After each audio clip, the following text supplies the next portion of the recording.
पंचकुला में सीएम सेनी ने किया घग्गर पुल का उद्घाटन। लोगों को समय और दूरी की होगी बचत, हजारों लोगों को होगा फायदा।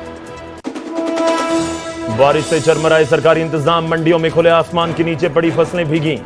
खेतों में कटाई के लिए तैयार गेहूं की फसल को भी पहुंचा नुकसान। गोल्डी बराड़ ने गुरुग्राम के व्यापारी अशोक जौनपुरिया को धमकाया। व्हाट्सएप कॉल के जरिए मांगी 5 करोड़ रुपए की रंगदारी, जान से मारने की भी धमकी। मेदांता अस्पताल यौन उत्पीड़न मामले का आरोपी गिरफ्तार। एफआईआर में दर्ज हुई पीड़ित की दर्दनाक बीती। आईसीयू में हॉस्टेस के साथ हुआ था दुष्कर्म। बहादुरगढ़ के आसंडा गांव में सरपंच की दबंगई। हवाई फायरिंग के बाद सर में बट मारकर युवक को किया घायल। घर के बाहर ट्रांसफार्मर लगाने को लेकर हुआ था विवाद।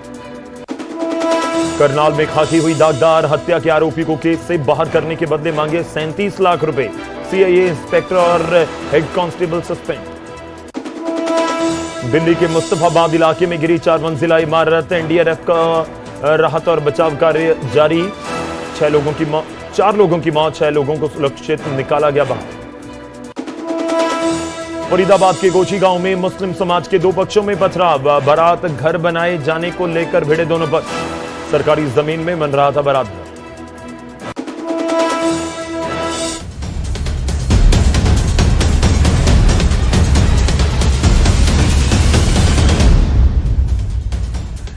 नमस्कार, स्वागत है आपका। गौरव शुक्ला मैं हूं आपके साथ, हाजिर हूं हरियाणा प्राइम लेकर। शुरुआत करेंगे, सबसे पहले खबर है फरीदाबाद से और फरीदाबाद के गोची गांव से।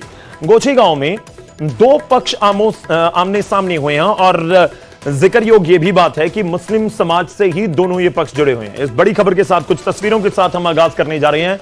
गोची गांव में मुस्लिम समाज के 2 पक्षों में पथराव हो गया। 2 पक्ष आपस में भिड़ गए। बारात घर बनाए जाने को लेकर ये बवाल हुआ, जबरदस्त बवाल हुआ। और सरकारी जमीन में ही जो जानकारी है कि बारात घर बनाया जा रहा था। एक पक्ष बारात घर का समर्थन कर रहा था, दूसरा इसके खिलाफ था, विरोध में था। और बात तकरार से शुरू होती हुई, बहसबाजी से शुरू होती हुई पहुंच गई पथराव तक। पत्थरबाजी में एक बच्चा गंभीर रूप से घायल हो गया है। कुछ तस्वीरें आपकी स्क्रीन के ऊपर हम आपको दिखा रहे हैं। पूरी स्क्रीन पर हम दिखा पाए ये तस्वीरें, तो दोनों पक्षों में पथराव हुआ है। उसकी तस्वीरें हम अपने दर्शकों तक पहुंचा रहे हैं। फरीदाबाद से निकलकर सामने यह है ये तस्वीरें। 2 पक्षों के बीच विवाद दरअसल एक इमारत को लेकर हुआ कि इमारत एक बनाई जा रही थी और जो जानकारी है कि बारात घर बनाया जा रहा था। तो बारात घर जो बनाया जा रहा था उस बीच ये बवाल हो गया और बवाल के बीच किसी ने वीडियो भी शूट कर ली। और 2 पक्ष हैं, मुस्लिम समाज बड़ी संख्या में यहाँ पर रहता है और इसलिए भी मैं जिक्र कर रहा हूं कि मुस्लिम समाज के ही दोनों पक्ष थे। तो कई बार अलग अलग धर्मों का मामला बना दिया जाता है या बता दिया जाता है, इसलिए बहुत स्पष्ट तौर पर ये जानकारी निकलकर सामने आई है कि एक ही समुदाय से दोनों पक्ष ताल्लुक रखते हैं। और बारात घर का ये पूरा मामला था जिसमें जबरदस्त बवाल हुआ और पत्थरबाजी हुई है। एक बच्चा गंभीर जख्मी हो गया है। और आपको ये भी बता दें कि ये बारात घर, जिसको जंज घर भी बोल देते हैं, उसके निर्माण को लेकर पूरा विवाद था। एक पक्ष इसके बनाने का समर्थन कर रहा था, दूसरा इसके विरोध में थी। अनिल राठी हमारे सहयोगी हमारे साथ फोन लाइन पर जुड़ रहे हैं, उनका रुख करते हैं फरीदाबाद से। अनिल, थोड़ा बताइए क्या पूरा मामला है और कब की ये घटना? जी बिल्कुल, देखिए आपको बता दें कि फरीदाबाद के गोची गांव का ये पूरा मामला है, जहां पर की सरकारी जमीन पर जो है वो कम्युनिटी सेंटर यानी कि बारात घर बनाने की कवायद जो है वो नगर निगम और जो स्थानीय पार्षद मुकेश डागर हैं उनके द्वारा जो है वो शुरू कर दी गई थी। बाकायदा पैमाइश इस जमीन की हो गई थी, लेकिन जो पहले से यहाँ पे रह रहे थे मुस्लिम समुदाय के लोग थे, वो उनकी तरफ से जो है वो गेट इस जमीन के ऊपर खोला हुआ था, जिसका वो कल देर रात से ही जो है वो उसका विरोध कर रहे थे। लेकिन आज जैसे ही पैमाइश हुई और इसके बावजूद वहाँ पर जो मिस्त्रियों का काम जो है शुरू हुआ, तभी एकाएक जो है वो दूसरे पक्ष की तरफ से पत्थरबाजी जो है वो शुरू कर दी जाती है। और देखते ही देखते इतनी गंभीर अवस्था हो जाती है दोनों की तरफ से कि एक दूसरे पर जमकर जो है वो पत्थरबाजी की जाती है। स्थानीय पुलिस को इसकी जानकारी दी जाती है, जिसके पश्चात स्थानीय पुलिस मौके पर भारी बल के साथ पहुंचती है और स्थिति को जो है वो नियंत्रित करती है। लेकिन इस पूरी घटनाक्रम के अंदर देखिए, एक बच्चे के जो है वो गंभीर चोटें आई हैं, उसके सिर पर जो है वो पत्थरबाजी के दौरान एक गंभीर पत्थर लग गया, जिसको उपचार के लिए निजी अस्पताल में भर्ती करवाया गया है। और साथ ही साथ पुलिस अब आगे की कार्रवाई में जुट गई है। जिस तरीके की जो भी शिकायत जेई और स्थानीय पार्षद की तरफ से जो है वो पुलिस को दी जाएगी, उसके अनुसार जो है पुलिस के द्वारा कार्रवाई अमल में लाई जाएगी। चलिए शुक्रिया, धन्यवाद हमारे साथ जुड़ने के लिए, इस पूरी बातचीत के लिए। तो पुलिस के तक मामला या पुलिस इस पूरे मामले में क्या इन्वेस्टिगेट करती है, किस तरह से आगे कार्रवाई करती है, वो देखना होगा। ये फरीदाबाद की तस्वीरें हैं जो हम आपको दिखा रहे हैं। फरीदाबाद का गांव है गोची, वहां पर यह पूरा घटनाक्रम हुआ।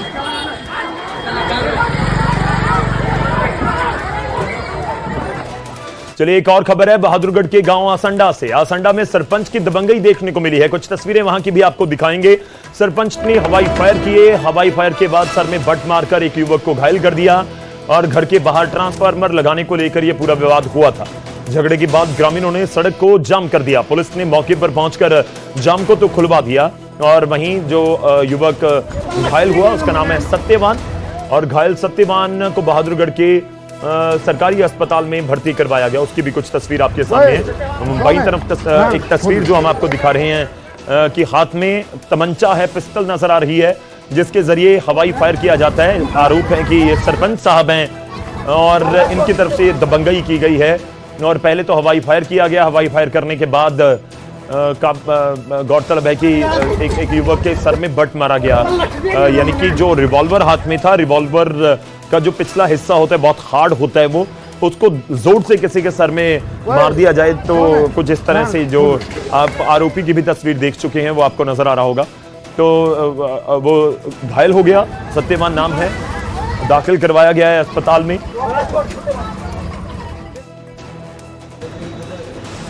भाई गांव में सरपंच तड़के तड़क बिजली विभाग वाले लिया, बिजली विभाग आए तो बोले खंबा लगा दूं।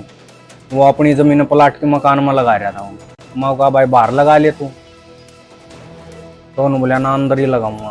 तो जबरदस्ती के कारण वो आपस में क्या सुनी होगी, झगड़ा हो गया। झगड़ा होने के बाद उसने पिस्तौल निकाल लिया और उससे फायरिंग की, पिस्तौल की बेट मार रखी। रुक करते हैं, हमारे सहयोगी इस समय बहादुरगढ़ से फोन लाइन पर हमारे साथ जुड़ रहे हैं प्रदीप धनखड़, उनका रुख करेंगे। प्रदीप बताइए क्या कुछ ये पूरा मामला है, ये दबंगई सरपंच साहब को दिखाने की जरूरत क्या पड़ गई? जी बिल्कुल, दरअसल ये मामला आसंडा गांव का है और सरपंच की दबंगई देखने को मिली है। दरअसल आसंडा गांव में कुछ दिन पहले जो है वो गांव की जो फिरनी रोड है उससे अवैध कब्जे हटाए गए थे, जिसके बाद जो खंबा लगा हुआ था, ट्रांसफार्मर लगा हुआ था, वो गली के बीचों बीच आ गया था और इसी वजह से उस खंबे को अब शिफ्ट किया जाना था ताकि रास्ता जो है वो जो संकरा ना रहे और चौड़ा हो सके, जहां से वाहन आराम से आ जा सके। इसलिए उसको हटवाने के लिए बिजली विभाग के अधिकारी मौके पर पहुंचे थे, सरपंच साहब भी मौके पर पहुंचे थे, लेकिन जो आसपास के घर वाले हैं उन्होंने इसका विरोध किया। उनका साफ तौर पर कहना था कि उनकी जमीन के अंदर जो है वो ये ट्रांसफार्मर ना लगाया जाए, जबकि थोड़ा सा उनकी जमीन से हटकर, दरवाजे के सामने से हटकर ये ट्रांसफार्मर लगा दिया जाए ताकि उन्हें भी किसी तरह की परेशानी ना हो। लेकिन इसके बावजूद सरपंच ने उनकी नहीं सुनी और इसके बाद आपस में झगड़ा हुआ और इस झगड़े के दौरान सरपंच का एक वीडियो भी वायरल हुआ है, जिसमें सरपंच हाथ में रिवॉल्वर लिए हुए दिखाई दे रहे हैं और दो युवकों से झगड़ा करते हुए दिखाई दे रहे हैं। बताया जा रहा है कि यहाँ पर एक हवाई फायर भी की है और एक युवक को पिस्टल का जो बट है वो मारकर घायल करने का भी मामला सामने आया। फिलहाल घायल को बहादुरगढ़ के नागरिक अस्पताल में भर्ती करवाया गया है, जहां उसका इलाज चल रहा है। लेकिन पुलिस तक जो शिकायत भेज दी गई है, लेकिन अभी तक इस मामले में किसी तरह की कार्रवाई पुलिस ने नहीं की। हालांकि इस संबंध में कोई FIR तक दर्ज नहीं की गई। अब देखना होगा कि पुलिस इस मामले में पूरी कार्रवाई कब तक करती है और कब तक FIR दर्ज करके आरोपी के खिलाफ मामला जो सरपंच हैं ये कौन सी पार्टी है, किसी पार्टी से ताल्लुक रखते हैं? नहीं जी नहीं, ये जो सरपंच है वो निर्दलीय है और किसी पार्टी से इनका कोई सरोकार नहीं है, किसी से कोई संबंध नहीं है। बीजेपी है, कांग्रेस है या फिर आम आदमी पार्टी है, किसी भी पार्टी से इनका संबंध नहीं है। गांव के सरपंच हैं और सरपंच होने के नाते इनका नैतिक कर्तव्य बनता है कि सभी लोगों की सहायता करें, मदद करें। लेकिन यहाँ पर उनकी दबंगई देखने को मिली, जहां उन्होंने रिवॉल्वर निकालकर उसका बट मारकर एक युवक को घायल किया है और समाधान करने की बजाय एक विवाद नया उत्पन्न कर दिया है। चलिए शुक्रिया, धन्यवाद हमारे साथ जुड़ने के लिए, इस पूरी बातचीत के लिए। तो दबंगई सरपंच की नजर आई, उसकी कुछ तस्वीरें हैं और पुलिस ने अभी तक कोई एक्शन नहीं लिया है। हालांकि सरपंच निर्दलीय हैं, लेकिन कौन सी पार्टी को समर्थन कर रहे हैं ये भी एक बड़ा सवाल है। क्या सत्ता पक्ष को कर रहे हैं, विपक्ष को कर रहे हैं, या फिर आखिर क्यों पुलिस ने अभी तक हवाई फायर करने वाले इस सरपंच के ऊपर कोई एक्शन नहीं क्यों लिया है, यह भी एक सवाल। अगली खबर का रुख करते हैं। खबर फरीदाबाद से है। लड़की ने होने वाले अपने पति के हाथ ही तुड़वा दिए और हाथ पैर तुड़वाए हैं, ये आरोप लग रहे हैं लड़की के ऊपर। और जो जानकारी है कि आज ही युवक की लड़की से शादी होने वाली थी। शादी से पहले ही हाथ पैर तुड़वा दिए, इस वारदात को अंजाम दिया गया।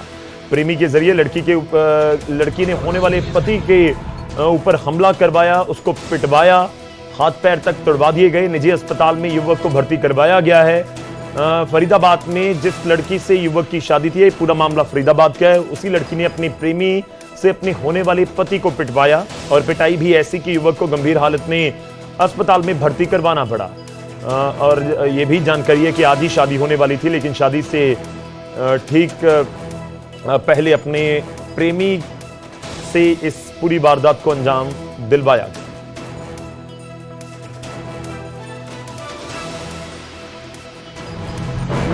हमारे भतीजे की लगन सगाई 15 तारीख को हुई थी, 4 तारीख चौथे महीना में 15 अप्रैल को। और उस जो लड़की नेहा है जिसके साथ हमारे इस भतीजे का रिश्ता हुआ था, उसका कोई पुराना लफड़ा या बॉयफ्रेंड जो तगाम गांव का सौरभ नागर, उस लड़के ने ये वारदात करी है। और उसके साथ अन्य 4-5 आदमी हैं। और हमारे जो बेटे का जो फोटो है हमारे वो नेहा ने दिया है उसको अपने व्हाट्सएप पे। नेहा जो हमारे लड़के की घरवाली बनने वाली थी, जिसके साथ शादी होने वाली थी। हाँ जी। तो कब थी शादी? ये एक शादी 19 तारीख की, इसकी 19 तारीख की, कल की। तो कल भी है? हाँ कल की 19 तारीख की। और 15 तारीख की लगन सगाई, जो हमारे रिश्ता करके आए हैं लगन सगाई में। वो जब लास्ट में वो गए उस लड़के को मारे, तो हमारे भतीजे ने हमको बताया था कि वो फोटो दिखा के कह रहे हैं कि तेरा ये फोटो हमें नेहा ने दिया है और तेरे को नेहा ने हम भेजे हैं। तो हैरान कर देने वाला मामला, धमकी पैसे की नहीं थी, इसमें परिवार को मिटा देने की चेतावनी छुपी हुई थी। ये मैसेज किसी और किसे और किसने भेजा है, ये रिपोर्ट देखिए। अशोक पहलवान बोल रहे, गोल्डी बराड़ का छोटा भाई। गुरुग्राम के कारोबारी के फोन पर जैसे ही ये मैसेज पहुंचा, पूरा घर सन्न रह गया। कॉल करने वाला कोई आम बदमाश नहीं, बल्कि वो था गैंगस्टर गोल्डी बराड़, जिसने कारोबारी की हर बारीकी से लेकर दफ्तरों की रेकी तक की बात की। और फिर शुरू हुआ खेल प्रोटेक्शन मनी का। 5 करोड़ की डिमांड और साफ साफ धमकी। अगर पुलिस को बताया तो परिवार का नामो निशान मिटा देंगे। मामला जितना खौफनाक है उतना ही हाई प्रोफाइल भी। कारोबारी अशोक जौनपुरिया को व्हाट्सएप कॉल पर भेजे गए ऑडियो मैसेज में खुद को गोल्डी बराड़ बताकर सीधे तौर पर रंगदारी की मांग की गई है। अशोक जौनपुरिया पूर्व सांसद और जाने माने कारोबारी सुखबीर जौनपुरिया का बेटा है और धमकी के बाद उनका पूरा परिवार डर के साए में जी रहा है। हालांकि न्यूज 18 इस ऑडियो की पुष्टि नहीं करता, लेकिन जीबी नाम से आई क्लिप में जो आवाज है उसमें शख्स खुद को गोल्डी बराड़ बताकर 5 करोड़ मांगता सुनाई दे रहा है। इतना ही नहीं, इस ऑडियो के बाद एक व्हाट्सएप कॉल भी आई जिसमें कॉल करने वाले शख्स ने खुद को गोल्डी बराड़ का भाई बताया और मांगे पूरी ना करने पर अंजाम भुगतने के लिए तैयार रहने के लिए कहा। हाँ अशोक जौनपुरिया, गोल्डी बराड़ बोल रहा हूँ मैं। अशोक तेरी डिटेल निकाल रखी है मैंने कामकाज की सारी। अशोक बढ़िया पैसे कमा रखे तूने, करोड़ों कर रखे अंदर। तेरे ये ऑफिस सेक्टर 44 85 वाले गुड़गांव वाले सारों की रेकी करा रखी है मैंने। 5 करोड़ रुपया चाहिए भाई तेरे से प्रोटेक्शन मनी। कल तेरे को दोबारा फोन करेंगे कि तेरे को वॉइस भेज दी, कंफर्म करा लेना। ये ना सोचना कोई ऐसे ही तेरे को मजाक कर रहे हैं या फेक धमकी दे रहे हैं। कल तक अपना जो भी विचार हो मेरे को बता देना। और अगर पैसे ना दिए या प्रशासन के पास भाजने की कोशिश करी ना तो भाई तेरा और तेरे परिवार का नुकसान करेंगे, ठीक है? और जरूर करेंगे। और अब सवाल सिर्फ एक कारोबारी या एक कॉल का नहीं, सवाल है उस सिस्टम का जिसे कनाडा में बैठा एक आतंकी खुलेआम चुनौती दे रहा है। गोल्डी बराड़ भारत सरकार की नजर में यूएपीए के तहत घोषित आतंकवादी है, जो लॉरेंस बिश्नोई के नेटवर्क को विदेश से ऑपरेट कर रहा है। गुरुग्राम से धर्मवीर शर्मा की रिपोर्ट, न्यूज 18। तो पुलिस इस मामले में क्या एक्शन लेती है उसके ऊपर नजर रहेगी। लेकिन अब बात करते हैं आसमानी आफत की। शुक्रवार शाम मौसम का मिजाज अचानक बदला और इस तरह से बदला कि कहर बनकर किसानों पर टूटा। तेज आंधी के साथ बारिश हुई जिसने किसानों की चिंता को बढ़ा दिया है। कुछ तस्वीरें आपकी स्क्रीन के ऊपर। और रोहतक में लापरवाही की वजह से सैकड़ों टन गेहूं पानी में भीग गया। ये रोहतक की तस्वीर है। एक आप तस्वीर आंधी में जो पेड़ गिरे हैं उनकी भी देख रहे हैं। यहाँ हाईवे पर, रोहतक में हाईवे पर गेहूं रख दिया गया था, वहीं आंधी और तूफान की वजह से जगह जगह कई पेड़ गिर गए। करनाल में 2 गाड़ियों पर एक बड़े बड़े पेड़ गिरे हैं जिससे उनको भारी नुकसान पहुंचा। और शुक्रवार का दिन पंजाब और हरियाणा में काफ़ी जगह पर कुछ इस तरह से ही तस्वीरें नजर आई हैं कि तेज़ आंधी और बरसात की वजह से जहां बहुत नुकसान हुआ, वहीं दूसरी ओर मंडियों में भी पानी भरने की बड़ी समस्या देखने को मिली।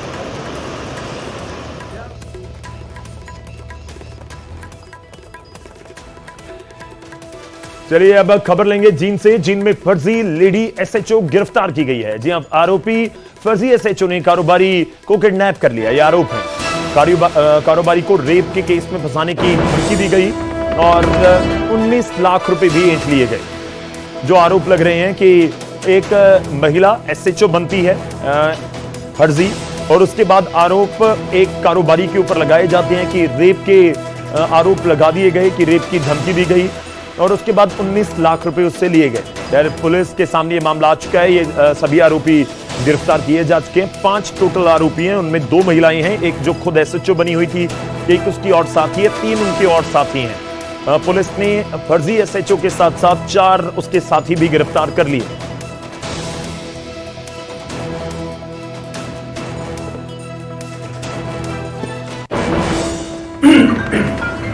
हमारी पुलिस टीम को सूचना मिली थी श्री अनूप द्वारा कि एक गिरोह है जो कि हनी ट्रैप करता है और उसके बाद जो भी व्यक्ति उस हनी ट्रैप में आ जाता है उसको किडनैप करके और फोर्सफुली उनके बैंक अकाउंट से या अन्य तरीकों से उनसे पैसे एक्सप्लॉइट किए जाते हैं। तो शिकायत पे एक स्पेशल टीम का गठन किया गया और जिसमें हमारी जो इंचार्ज जो सीआईए हैं श्री सुखदेव और उनकी टीम और जो एसएचओ सिटी है उनकी टीम, और इस संबंध में एफआईआर दर्ज की गई और एफआईआर दर्ज करके इसमें गहनता से जांच की गई तो यह मामला सत्य पाया गया। इसमें हमने एफआईआर नंबर 96 डेटेड 17 अप्रैल 2025 under section 115(2), 126(2), 127(2), 140(1), 308(6) BNS PSCT Narwana दर्ज किया है और 5 व्यक्तियों को इसमें हमने गिरफ्तार किया है। अगली खबर का रुख करते हैं। करनाल से खबर है और ये वर्दी से जुड़ी, खाकी से जुड़ी हुई खबर है। करनाल में एक बार फिर से वर्दी दागदार हुई है।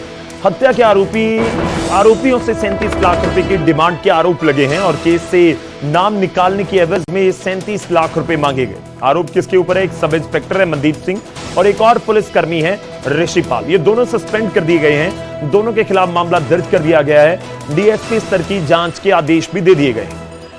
तो करनाल में एक बार फिर से सवाल उठे हैं खाकी के ऊपर, पुलिस के ऊपर, और आरोप यह है कि एक कत्ल का मामला सामने आया था और कत्ल के मामले में कुछ आरोप लगे, कुछ आरोपियों के ऊपर कत्ल के, और उसमें नाम निकालने की एवज में 37 लाख रुपए मांग लिए गए कि 37 लाख दे दो, आपका नाम एफआईआर से इस पूरे मामले से निकाल देंगे। लेकिन ये मामला बढ़ गया और बढ़ते बढ़ते बड़े अधिकारियों तक पहुंच गया और अधिकारी एसपी जो गंगाराम पुनिया हैं उनकी तरफ से एक्शन लेते हुए सब इंस्पेक्टर सस्पेंड, एक और पुलिस मुलाजिम ऋषि पाल सस्पेंड, दोनों को सस्पेंड किया गया और डीएसपी को आदेश दिए गए हैं कि इस पूरे मामले में जांच की जाए। इनफैक्ट अभी तक जो जानकारी है कि एफआईआर भी दर्ज कर ली गई। मार्च के महीने में एक महिला की हत्या में 2 लोगों को घायल किए जाने के संबंध में एक मुकदमे की जांच चल रही थी। उस मामले में अब तक 9 आरोपी गिरफ्तार किए जा चुके हैं। जांच के दौरान ही मेरे को एक शिकायत प्राप्त हुई थी कि कुछ आरोपियों के नाम निकालने की एवज में पुलिस कर्मचारियों के द्वारा पैसों की मांग की गई है। वो शिकायत प्राप्त होने के बाद में उसकी प्रारंभिक जांच एक डीएसपी रैंक के अधिकारी से करवाई गई थी। प्रारंभिक जांच में प्रथम दृष्टया मामला बनने पे पुलिस स्टेशन मुनक में प्रिवेंशन ऑफ करप्शन एक्ट के तहत 2 आरोपी के खिलाफ एफआईआर दर्ज की गई है। उसमें एक सब इंस्पेक्टर रैंक का अधिकारी और एक हेड कांस्टेबल है। दोनों को ही निलंबित कर दिया गया है और विभागीय कार्रवाई भी शुरू कर दी गई है और आपराधिक मामला दर्ज करके डीएसपी रैंक के अधिकारी के द्वारा जांच की जा रही है। रिश्वतखोरी का एक मामला करनाल से सामने आया और आपको बता दें कि ये एंटी करप्शन ब्यूरो की तरफ से एक्शन किया गया है। एईटीओ कृष्णपाल वर्मा है जिनको 15,000 की रिश्वत लेते हुए गिरफ्तार कर लिया गया। फतेहाबाद में तैनात है एईटीओ कृष्णपाल वर्मा। ठेकेदार सुधीर से 30,000 रुपए की रिश्वत मांगी गई। सुधीर ने एंटी करप्शन ब्यूरो से रिश्वत की शिकायत कर दी। 15 लाख रुपए देने की बात हुई। कृष्णपाल वर्मा के ड्राइवर ने भी 4,000 रुपए की रिश्वत मांगी। साहब तो मांग ही रहे हैं, ड्राइवर भी मांग रहे हैं।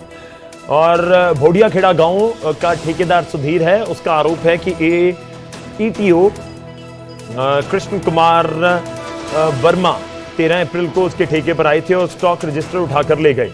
उसने स्टॉक रजिस्टर वापस देने के नाम पर 30,000 रुपए की मांग की। बाद में 19,000 में बात फाइनल हो गई।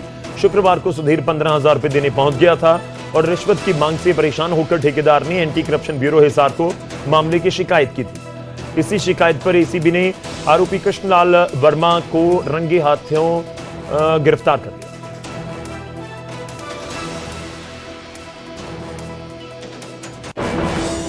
चलिए पंचकुला से खबर लेंगे। पंचकुला के लोगों को एक बड़ी सौगात मिली है। मुख्यमंत्री सैनी ने घग्गर पुल का उद्घाटन किया। सेक्टर 20 और 21 और 26 और 28 को यह पुल जोड़ेगा। वहां पर जायजा लिया हमारे सहयोगी अंकित दुदानी।